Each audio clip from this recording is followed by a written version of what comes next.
Pour accéder au domicile de Marion et Laurent, il faut arpenter un chemin pentu qui conduit vers une maison à 2 niveaux où domine le bois. Ces indications relèvent d'un choix sans équivoque. Nous cherchions un endroit paisible, donc le cadre forestier s'y prêtait bien.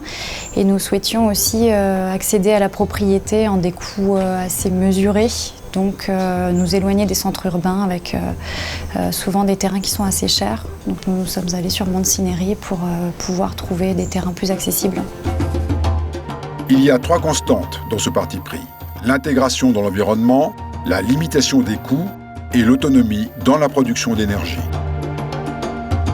La contrainte majeure était la pente du terrain, donc nous avons cherché à encastrer la maison sur le terrain pour déjà limiter les hauteurs sous plancher qui ne me plaisaient pas forcément.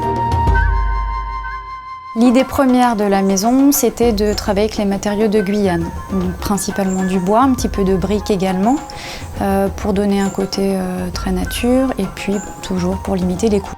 Avec l'aide d'un père charpentier, les 2 modules de la maison ont été érigés en 4 mois. Y dominent l'angélique, le gonfolo et le goupil. La présentation des lieux commence par la cuisine. Donc c'est une cuisine classique, tout en bois de Guyane, très ouverte, avec dans les originalités notre système de contrôle et de vérification des panneaux photovoltaïques et puis notre citerne de filtre à céramique pour purifier l'eau que nous buvons. La deuxième idée fondatrice repose sur le principe de l'autonomie énergétique. C'est vrai que nous voulions être autonomes énergétiquement, donc les panneaux photovoltaïques s'y prêtent à merveille.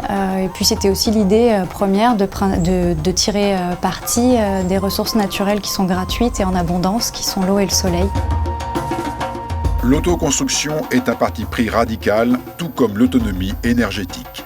80 mètres carrés habitables, 2 citernes d'une contenance de 5000 litres, une centrale solaire et des toilettes sèches. Cette opération représente un investissement global de 60 000 €, dont 10 000 pour le photovoltaïque et 15 000 affectés à l'achat du terrain.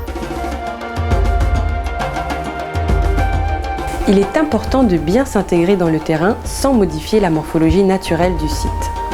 Construire son bâtiment avec des matériaux naturels et locaux permet de diminuer l'impact carbone. Utiliser les énergies naturelles non polluantes et renouvelables, telles que l'électricité solaire ou la récupération d'eau de pluie.